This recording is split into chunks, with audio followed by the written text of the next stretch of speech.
listening and reading skills.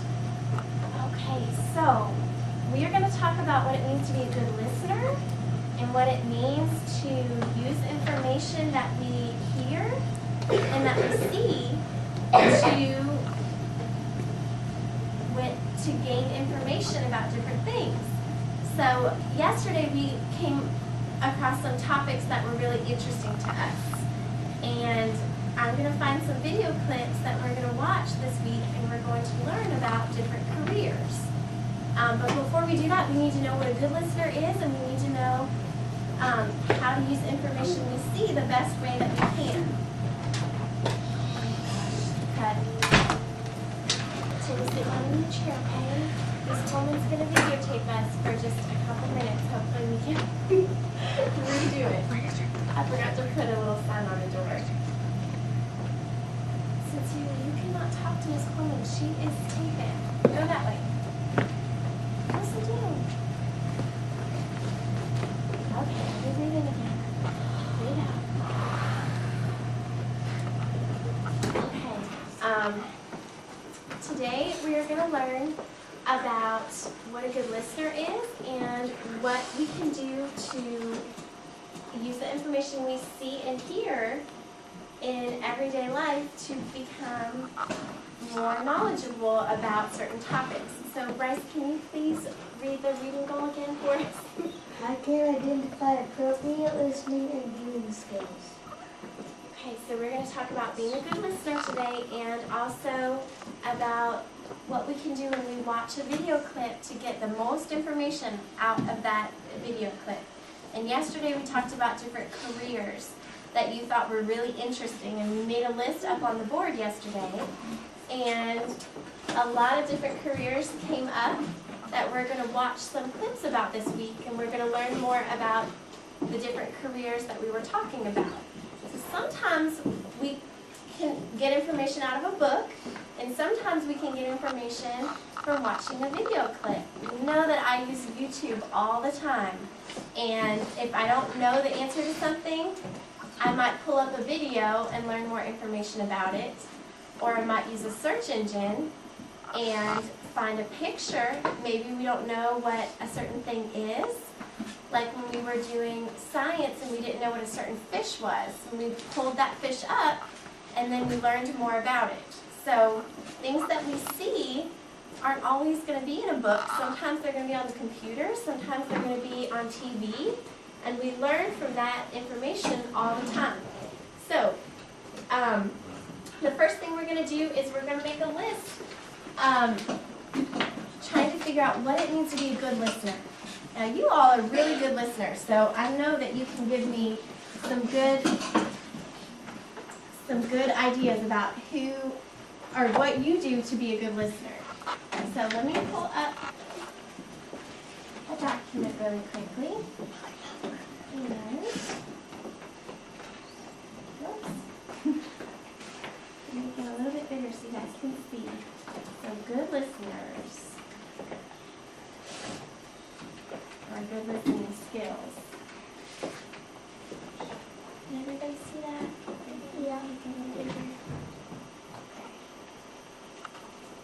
I'm just going to use some bullets and put these over here.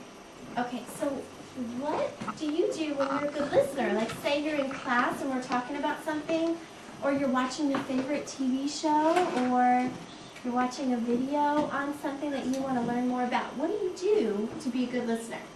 Joseph.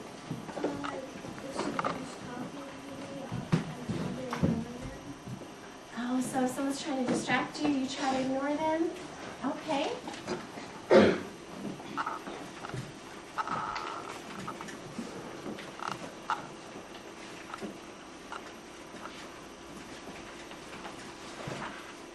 What else do you think you have to do to be a good listener? Ethan. You have to keep your eyes on the thing, on the person that I was in class, and Josh was trying to tell me about something, but I was writing this video that he would put on the computer, so I would keep my eyes on him. I would keep my eyes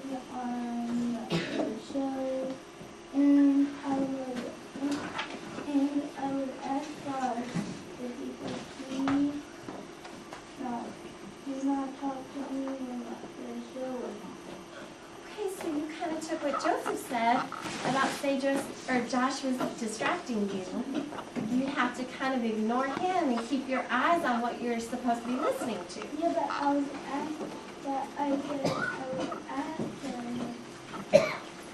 And you would ask him to stop. Yeah.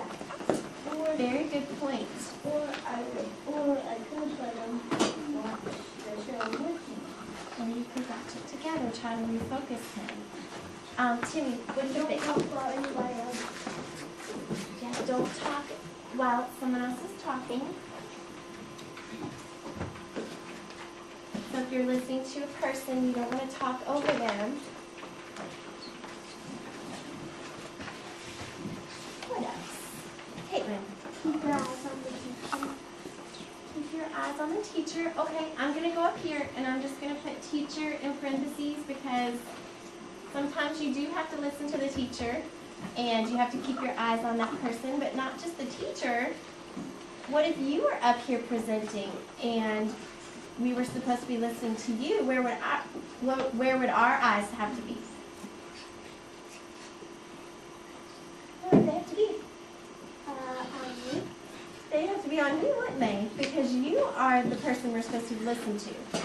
So, we'll say student also. Anything else you can think of? Let's see. Zach. Pay attention. Pay attention. That's going to come in handy when we talk about when we're viewing something, our viewing skills. So, you do want to pay attention. So should you be tying your shoe, or should you be playing with your pencil? Let me see, I'm trying to think of other stuff that we do sometimes. Should you be, let's see, reading a book in the middle? Probably not a good idea, no. Okay, I'm going to take a couple more. Cadence, what do you think? That's okay. How are you a good listener?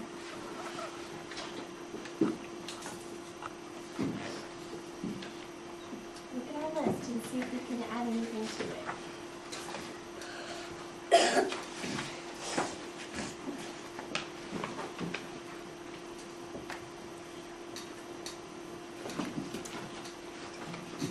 How would I know that? Well, but how could you show me that you were listening? What would it look like?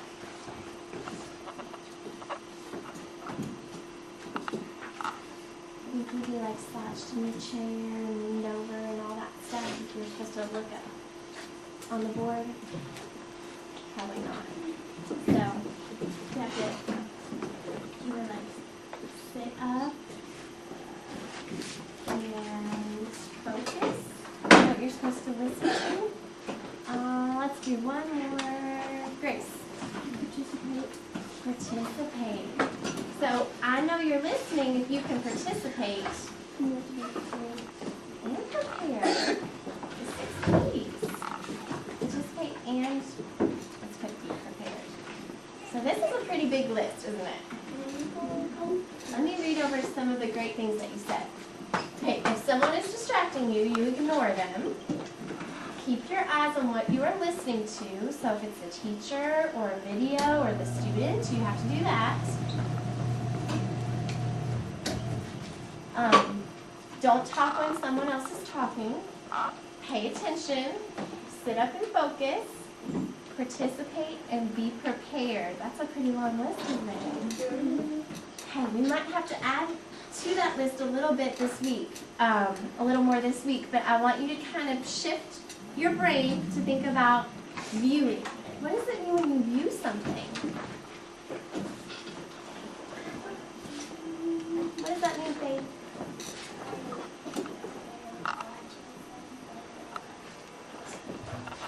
You're watching something. So listening has to do with your what? Allison. Your ears, and viewing has to do with your eyes. So, can you be listening to something and not viewing something? Could you? You guys do that to me sometimes. You'll be listening but I don't think you're listening because maybe your eyes are somewhere else and you're not watching me. And so then I might ask you a question, and then you can tell me the answer because you were listening to me. So you don't necessarily, I don't have any information on me that you have to look at me to listen. You can just listen with your ears. But if I'm showing you a video, it's going to have information that you're going to need to see with your eyes. And so it's really important that we have to view the video too. You can't just listen to it and close your eyes and take a nap. That's not going to work out so well. You won't be able to learn as much information. So let's come down here. That viewing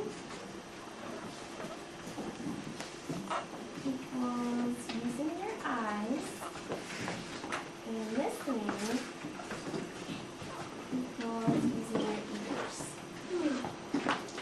So to get the most information out of the videos that I'm going to show you this week, you have to do both. You have to listen to what they're saying, and you also have to view. You have to watch the video. And I'm going to show you some really good strategies to help you be a better listener and viewer, and we're going to work on that tomorrow, okay? So thank you for listening and viewing, and we will continue tomorrow with some strategies that will help us. Take a deep breath in, blow it out. Okay, eyes up here so I know you're listening.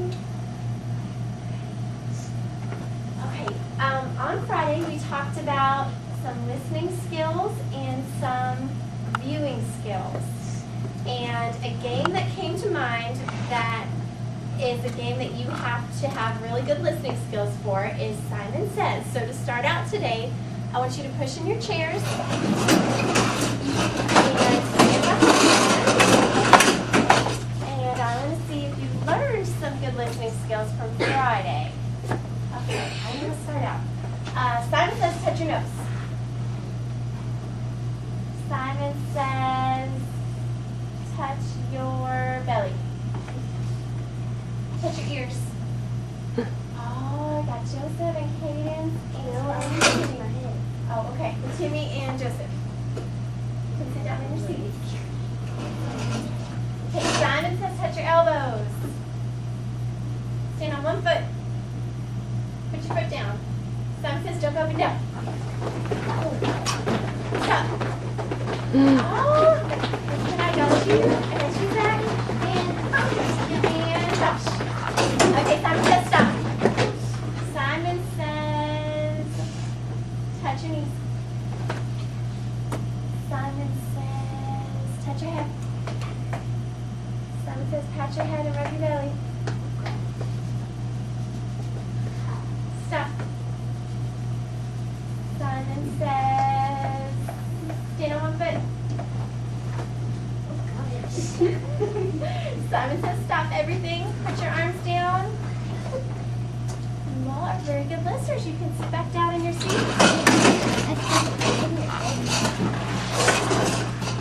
Did any of you remember some of the listening skills that we talked about on Friday? I know it's been a while. We had a long weekend.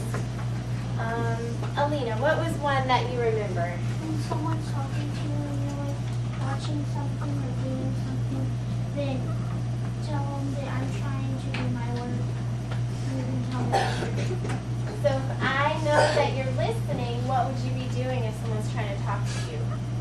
I would tell them I'm trying to do my work. That you're trying to do your work and you have to stop and look at the person? Okay.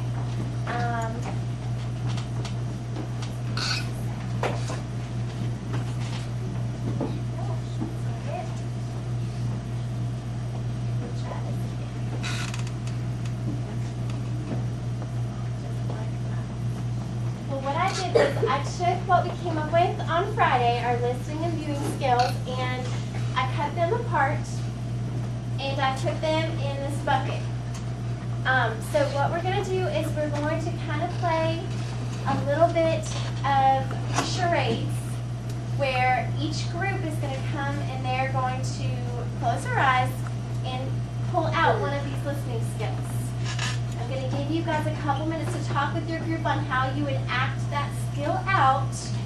And then when it's your turn, you're going to come up to the front of the room and you're going to act out that skill, and we're going to try to guess what that listening skill is. And for some reason, it's not coming up on the computer, so I'm going to try to get it up while we pass the bucket around. Okay? So we start with table 1. And Josh, you're going to pick for your team. So close your eyes. And pick out. Don't read it out loud. Just hold on to it for a second. Caitlin. Close your eyes. Here's out. McKenna, why don't you join team 2? Here. Team 5.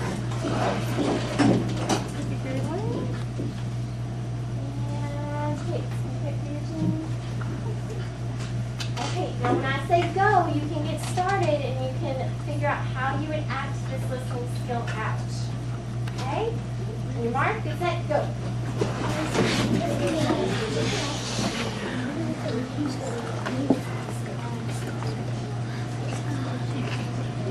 I think we should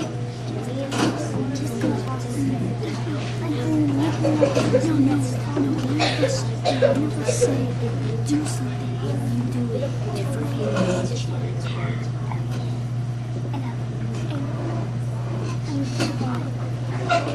about, for example,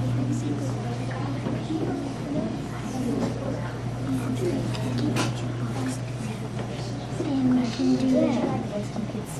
And they get all their supplies out. Yeah, like the actors we get rid out of her desk or something. We go back to her seat. And then she's talking. And someone's a teacher. Yeah. That's good. Then you can maybe talk about for a minute or so. I have lots of ideas. Can you think of one maybe? I already have one.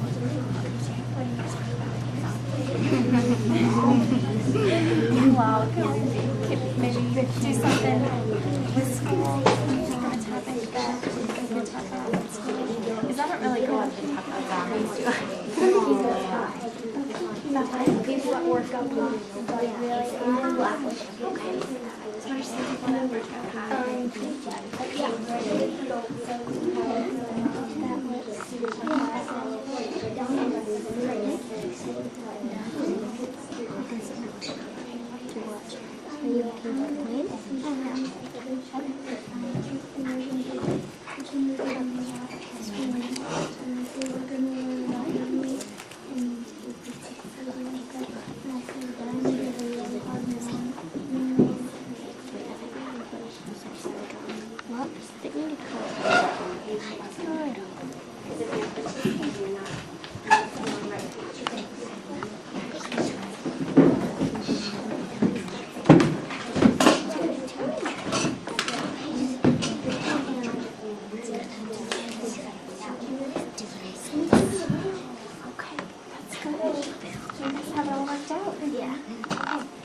Okay guys, give me 5 please. It sounds like we are all we're all ready to maybe get started. So is there a team that wants to go first?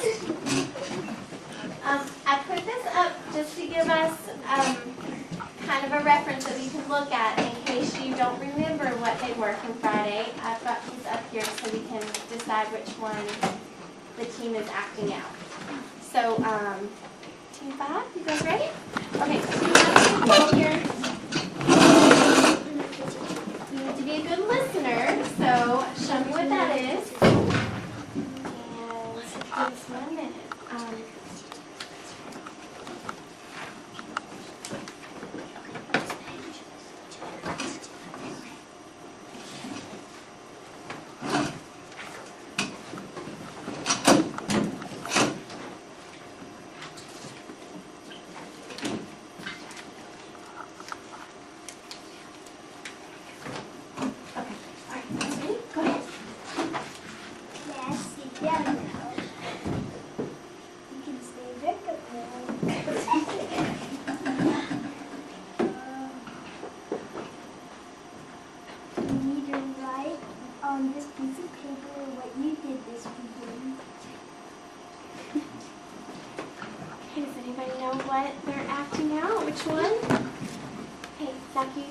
one?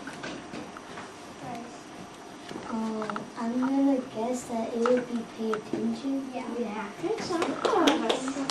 Okay, why is it important to pay attention, Bryce? Well, if you're not paying attention and your teacher tells you to do something, if you don't do it, there could be consequences.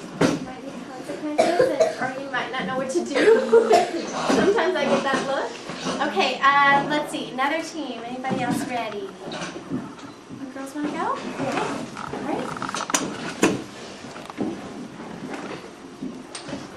All right, children, open up your books to 152. You're going to learn about minerals. A diamond is a really hard mineral and it can cut steel. Okay, what do you think? Which one do you think they're doing? Zach, listening.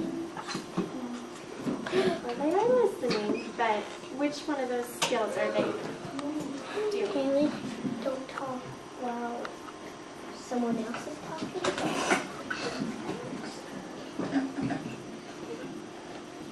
Participate. Yeah. Participate. Good job. Why is it important to participate, Josh? Because if you don't participate, if you don't participate and listen, like basically if you participate, you listen, you do what everyone else is doing. Like if everyone else is, like if you're supposed to be writing and you're just reading the book, you're not doing the right thing, and you may have to like get a bad color or something. Make it. That if you don't participate, are you able to learn very much? Like if you're doing something else and the teacher's asking you to do, say the teacher's asking you to read and you're writing in your journal and not maybe drawing or doing something else or playing with your shoelace, are you learning? You're not able to learn at all. No, it would be kind of hard, wouldn't it? Okay, good job, girls. Let's see. Team 2, you guys ready?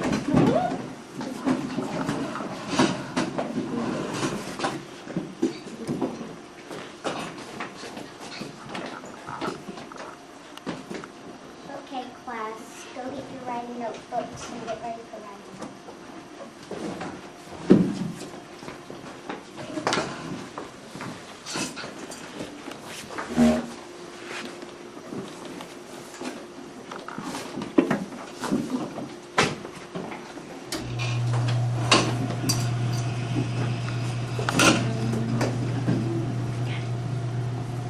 Oh, we've got some people that already think they know.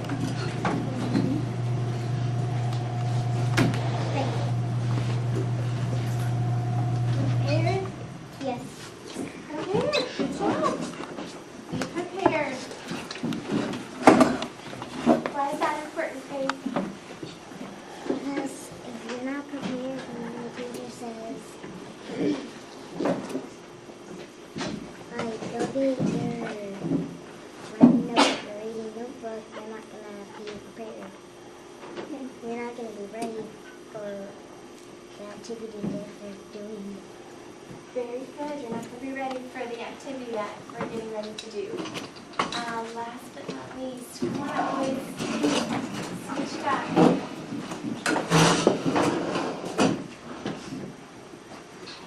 Well, we're going to be talking about people that work up high, like people who paint bridges. There's this one bridge, it's really high, and people who paint bridges, because if you don't paint a bridge, it's, the is above the sea, it'll, like, the salty water, like, go, like, if it's going like, that way, it'll, like, no, it'll, like, break. It'll, like, break, like, fall. Is that what we're doing? Pick someone, Josh. See, or Tammy. Joseph, what do you think? Keep your eyes what you are listening to. Yep.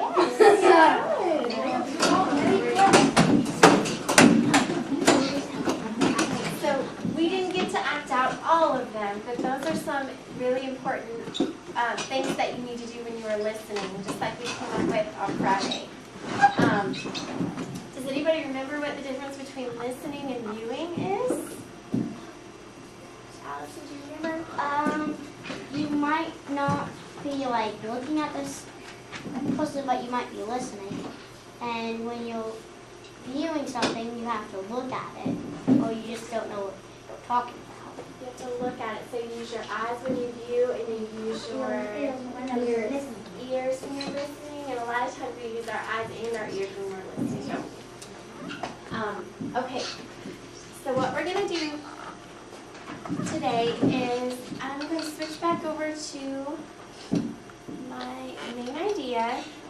We've been learning about main idea and reading, and so I'm going to show you how to use your listening and your viewing skills to learn about the main idea in a video clip that I found about working with killer whales at SeaWorld. So let me bring this up. This is my organizer that is going to help me be a better listener and a better viewer. And what it is, and I'll pass one out at each table so that you guys can see at your tables. It has main idea up at the top. And do you remember what main idea is? Talk with your table about what a main idea is. Like give us It's what it's like.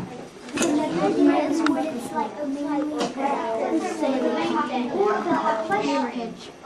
You just start talking. Wait, what it's so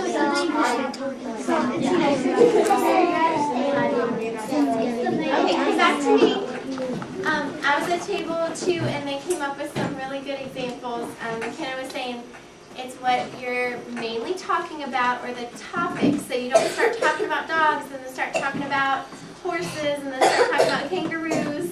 You have to stay on topic. So the main idea is up at the top, and then it has how many details? Bryce, can you tell me? 5 details. So my goal today is to listen for details that are going to support my main idea. So we have to figure out what the video is mostly about, and then the details are going to be like the facts that support the main idea of the video. So I'm going to have Bryce turn down the lights for me, please. And I'm going to get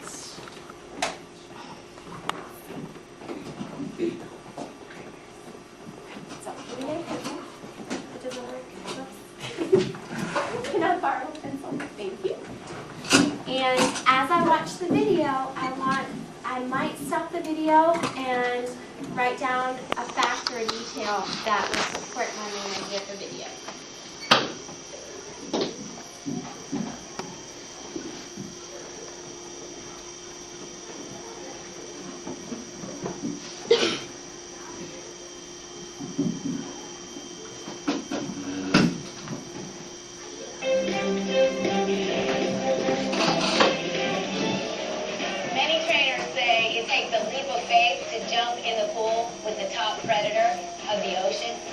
Before anybody's in the water with the animals, they know the animals really well. They have a friendship there, they have a fondness for them, and they have a really great understanding. It takes a new trainer a full 3 years before he or she sets foot in the water with Shamu. Getting to know a killer whale is a step-by-step process. It takes time. The most important thing is the daily interaction, the one-on-one time, the teaching. Trainers are actually doing what's called a relationship session. Right now, you're seeing a variety of trainers interacting with whales in a one-on-one type interaction. They're spending time looking in their eyes, maybe rubbing them down, or just being quiet with them. Sometimes it isn't a behavior at all. It's just hanging out, just being together. One of the whales that I can spend a lot of my time with is Kayla.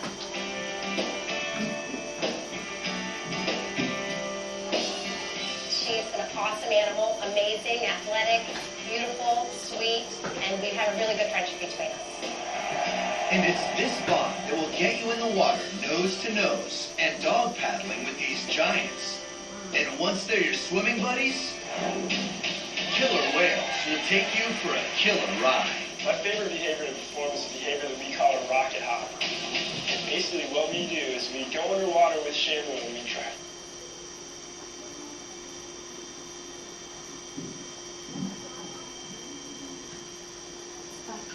Thinking about it.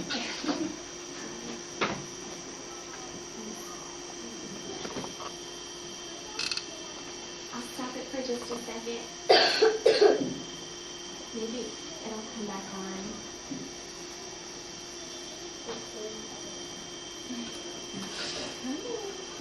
That goes a little bit faster. Look at the bottom of the pool, 36 feet below, and they're pushing you by your feet. And then you just remove your feet from their nose and turn around, and you can actually put your hands just like this, right on their nose, and put your feet right on their flippers. But they come up out of the water and kind of dive backwards and continue sailing, and you can get 25, 30 feet out of the water. And I'll tell you, you feel every bit of their power when you come up. It's pretty much the coolest feeling ever.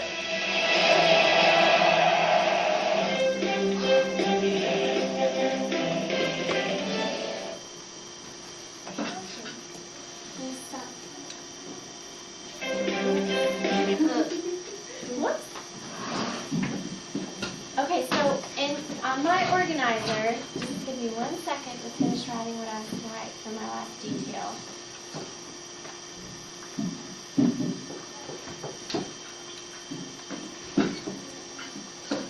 Okay, so what do you think the main idea of this video clip was? See if you were listening. Zach, what do you think? It was, the idea was about killer whales and some trainers training whales. Perfect, that's exactly what I wrote on mine. Let me switch over really quickly.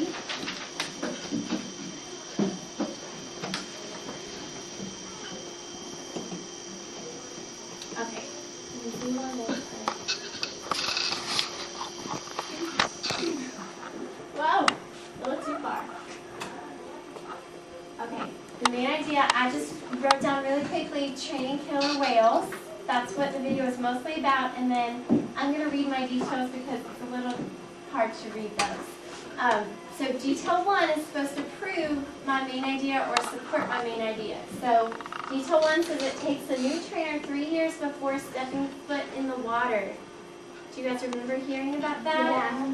So does that prove or support the training killer whales main idea? Yeah. Thumbs up or thumbs down? What do you guys think? Thumbs up? Okay, detail 2. Relationship setting, it says daily interactions. So they have to interact with the whales every single day. Does that support it? Thumbs up or thumbs down? What do you think? Thumbs up or thumbs down? Thumbs up? Okay, so they're training them just by having eye contact with them every day. And then for detail 3, I put friendship bond. They have to be friends with them. Is that how they train them? Yeah. Okay, so you get thumbs up. Detail 4, behavior. One of the behaviors that was that trainer's favorite was called the rocket hop. And it's where they push you up by your feet. Is that something they have to train the killer whales to do? Do you think they do that in the wild? No. At least not with a person on top. Yeah. So I would say that would support training them. And then the last detail, you can feel the whale's power. He was talking about you can feel how strong they are when they push you up. Yeah. Is that how you training them? Yeah. If they didn't train them, do you think that they would be able to push them up 25, 30 feet? No. On that 1 foot. They probably wouldn't know how to do it, would they? They'd probably be looking at them like, what are you doing? What are you trying to make me do?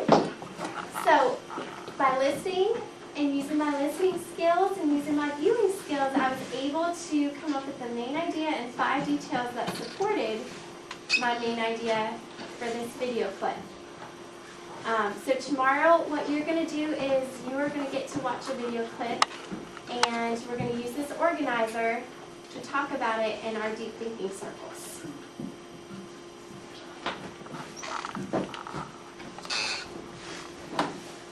Find a cure. My name is Holly Jamison, and yes, I'm that chunky little girl.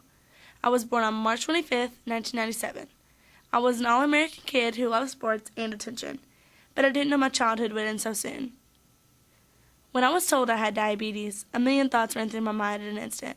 I thought my life was over. I was scared and just wanted to be normal again. You could only imagine the fear that was put into that 9-year-old little girl as her world came crashing down on her. But something good did come out of it. She got stronger. To me, diabetes is not a burden in my life. Most people might think it's just a prick to my finger or a shot in my arm or leg, but it's not that easy sometimes. It's a lifelong treatment, and it's not always so easy to deal with being different than everyone else. In fact, 23.6 million people in this world have diabetes, but 14.8 million struggle with depression from treatments. I am lucky enough to see diabetes as something great. Yes, I may have to take shots, prick my fingers 7 to 10 times a day, watch what I eat, and stay active as much as possible. But I look at it as I've been given something good so I can be strong and help raise awareness. My friends are my biggest supporters. I have the best friends you can ask for.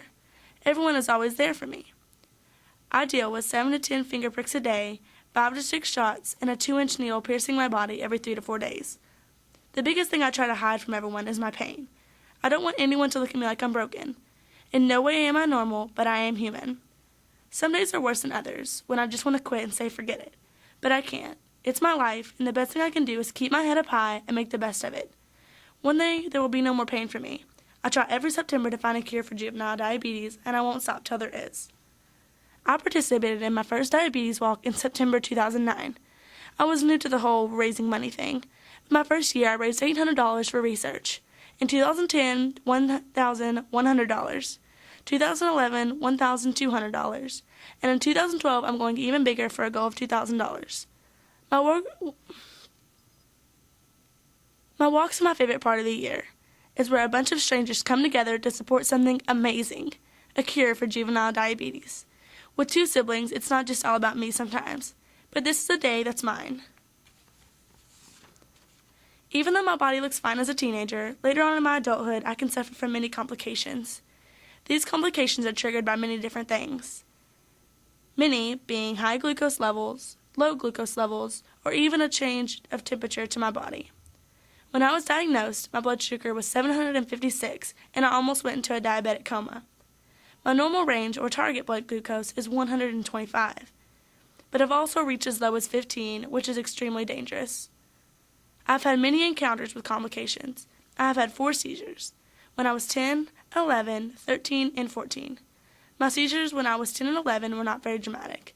Most seizures last from 30 seconds to 2 minutes. I participated in my first diabetes walk in September